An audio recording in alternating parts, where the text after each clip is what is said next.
Barang siapa yang menyampaikan atau memberikan sebuah kesempatan kepada halayak umum untuk bermain judi, atau semua orang yang terlibat di dalam suatu perusahaan itu, dalam undang-undang itu udah diatur di KUHP 303, maka dihukum. Halo warga dunia, dan selamat datang kembali di channelku. Di sini aku ingin sedikit membahas lagi ya mengenai perjudian, apalagi judi online. Ya walaupun udah begitu banyaknya influencer di luar sana yang membahas mengenai dampak negatif ataupun mungkin berkampanye bersama-sama untuk tidak lagi memberikan ruang untuk perjudian.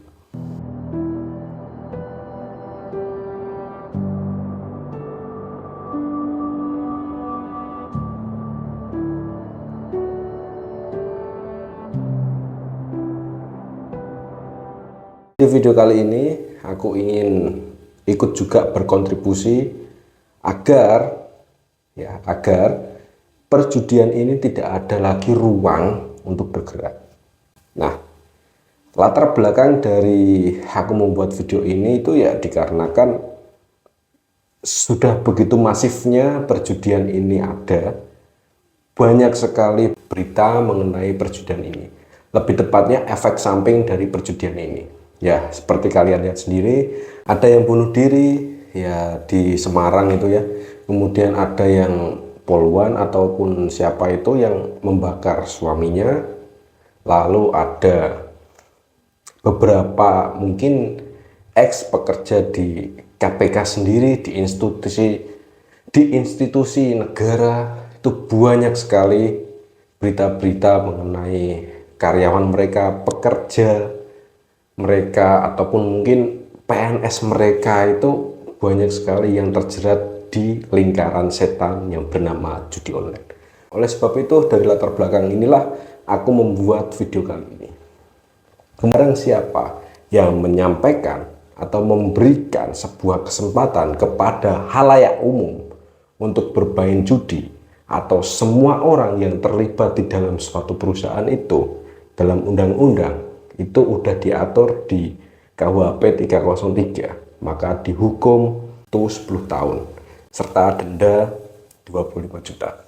Nah, dari situ dasar hukumnya, maka para penegak hukum ataupun mungkin orang-orang yang bersangkutan atau instansi-instansi yang bersangkutan bisa menggunakan dasar hukum itu menjalankan tugasnya, membuat satu kelompok dan menangkap semua pelaku yang menjalankan aktivitas perjudian online ataupun offline.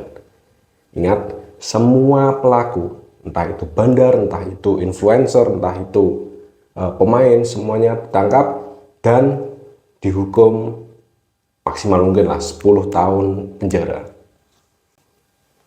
Yang kedua, solusi kedua, memberikan hak masyarakat untuk melaporkan siapapun yang bermain ataupun kecanduan ataupun sebagai bandar ataupun sebagai influencer, bisa melaporkan kepada polisi atau penegak hukum dan didapatkan imbalan sesuai dengan kapasitas mereka laporkan. Misalnya kapasitas masyarakat yang melaporkan ke kepolisian bahwa pelaku ini itu sudah melakukan perjudian online ataupun offline dengan ya sekitar 1 juta ataupun 2 juta, maka berikanlah 1% dari total transaksinya. Misal transaksinya 100 juta, ya kasihlah mereka 1 juta sebagai imbal, ya seikhlas dari penegak hukum.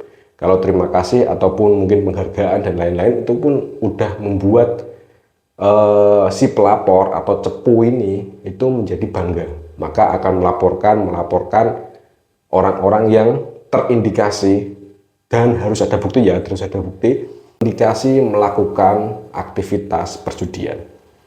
Itu solusi yang mungkin konkret dan efektif.